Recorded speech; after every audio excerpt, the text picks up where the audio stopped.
दिनै सानसेनि हाबाफारिजों टिपकायाव शनि देवनि गोथार फुजा होदों।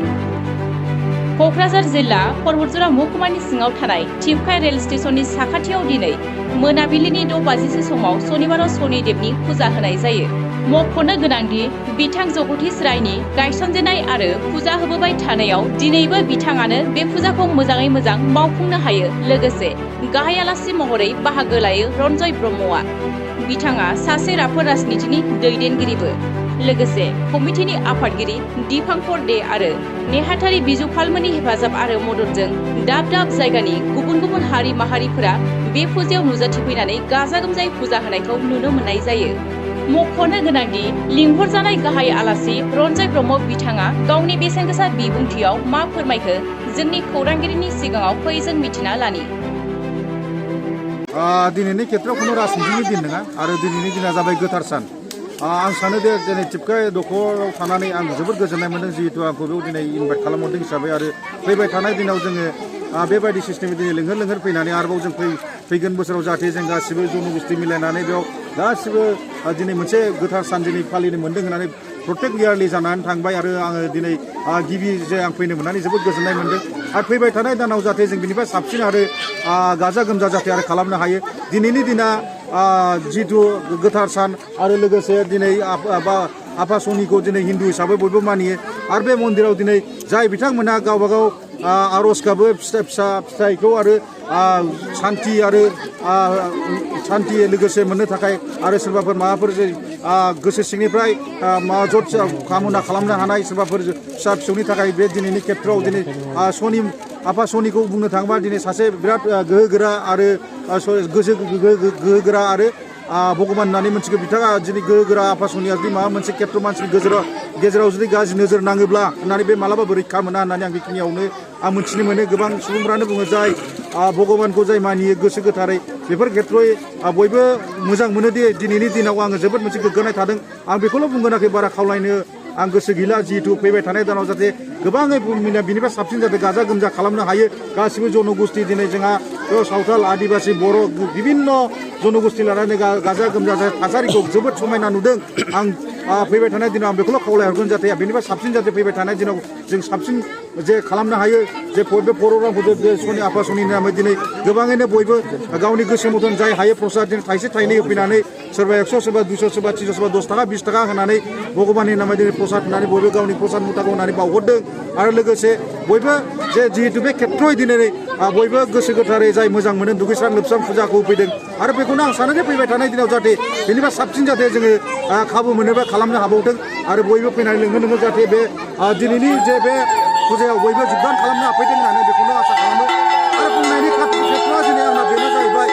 दिनै मानो होनना बुङोब्ला बयखौबो आं बेखौनो खावलायहरगोन दिनै टिपका दखर आरो जोंनि बे परबतजरा हिसाबै जोंनि टिपका ओनसोलाव जाहाथे बयबो फैनानै फैबाय थानाय दिनाव जे आफा शनिनि नामै दिनै जाय गोसो गोथारै फुजा दुगैस्रां लोबस्रां बिथांमोना गावबा गाव आं सानो दिनै आफा शनिखौ प्रार्थना खालामनानै बेखौल' बुंनो सानो बिथांमोननि साननायखौ जाहाथे फुलफिल खालामगोन बा बिथांमोनखौ गोसो गोथारै साबायखर बावहोगोन होननानै बेखिनियावनो आं बुंनानै फोजोबनाय सानबाय आरो आं बेखौल' आसा खालामो जाहाथे आंनि दिनै आंनि गोसो सिंनिफ्राय इनिसियेटिभ हरनाया जे फैबाय थानाय दिनाव जाहाथे बेनिफ्राय साबसिन गाजा गोमजा आरो साबसिन खालामनो हाबावगोन होननानै आं आसा खालामो। गासिबो जन'गोष्ठी आरो बेयाव गासिबो मिलायनानै जों गासिबो बर' राभा जिथु जेसेबां दं जोंनाव बेनि गेजेराव बाङालि गासिबो ज' जाहाथे जोङो बे धर्मखौ जाहाथे साबसिन आरो आवगायलांनो हाबावगोन होननानै आसा खालामो। जाहाथे आरो जोंनि बे फुजाया दिनै बिनिफ्राय साबसिन देरसिन जों साबसिन जाहाथे फैबाय थानाय बोसोराव बिनिफ्राय आरो देरसिन खालामनो हाबावगोन होननानै आं आसा खालामो। जाहाथे बेनो आरोखि दिनै आंबो जोबोद गोग्गानाय मोनदों दिनै आं टिपकानिब्लाबो आंनि माबाया न'आ बारा गोजान नङा आरो दिनै बे फुजायाव आङो हेफाजाब होफैनो हानानै गावखौनो जोबोद गोजोननाय मोनदों आरो फैबाय थानाय दिनाव जाहाथे बेनिफ्राय साबसिन खालामनो हायो आं एसेखिनि बुंनानै फोजोबनाय थाबाय। गोजोन्थों आरो मिडिया फंबाय बिदाफोरखौ आं आंनि गोसो सिंनिफ्राय हामलायहरनाय थाबाय। পালন কৰা মানে এইটো আমাৰ হিন্দু সমাজৰ ভিতৰত যিটো বেংগলী মানে আপোনালোকৰো হয় আমাৰ যিটো বেংগলী মানুহ আছে মানে আদৰ্শৰ যিটো মানুহ আছে ভাদ্ৰ মাহৰ শনি পূজাটো হ'ল মেইন। এনেই ঘৰে ঘৰে শনি পূজা যিটো ঘৰে কৰে কিন্তু ভাদ্ৰ মাহটো হ'ল মেইন। শনি ঠাকুৰৰ মেইন পূজা হয় ভাদ্ৰ মাহটো আৰু ভাদ্ৰ মাহৰ প্ৰত্যেক শনিবাৰ যিটো আমাৰ ইয়াত দূৰ নাই প্ৰত্যেক মানে আসাম অল ইণ্ডিয়া যিটো ভাদ্ৰ মাহত পূজা হয় সেইটো মেইন পূজা হয়। আজি আৰু আমাৰ ইয়াত প্ৰতিষ্ঠা হৈছে মানে মেইন প্ৰতিষ্ঠা আমাৰ মাকৰা হয় জগদীশ ৰায় হয় ই প্ৰতিষ্ঠা কৰিছে আজি 6 বছৰ হ'ল পূৰ্ণ হ'ল ইয়াত তেওঁৰ ইয়াৰ ঘৰ ফুৰি গৈছিল তাৰপিছত এই প্ৰতিষ্ঠা কৰিছে শনি পূজা আজি আমার 6 বছর পূর্ণ হল। এটাই যে আমার এটা মোটামুটি আপনি মন্দিরে চাইছে কেনেকুৱা হৈ আছে 6 বছৰ পূৰ্ণ হ'ল মছজিদটো আমাৰ একো ডেভেলপ হোৱা নাই আৰু আমাৰ বাজাৰো তেনেকুৱা মানে আমি বাজাৰ নহয় দুখীয়া দোকানদার সব দুখীয়া দোকান এনেকুৱা আজিও আমাৰ জোৰা জবৰদস্তি কৰি পূজাটো আমি কৰিছোঁ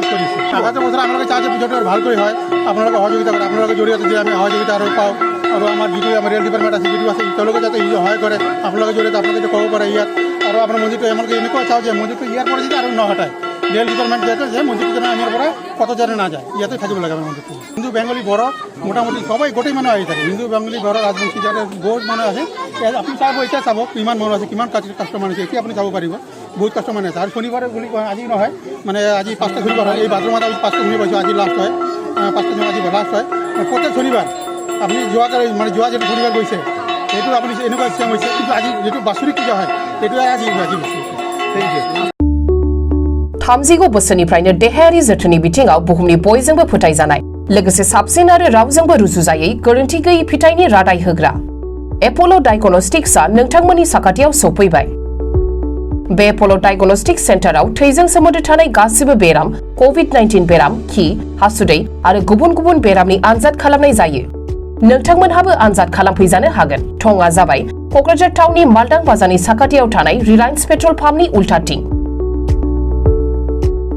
रोखायै मिथिनो थाखाय नोंथांमोनहा 60015171003 नाम्बाराव सुलु लानो हागोन एप'ल' डायग्नोस्टिक सेन्टार क'क्राझार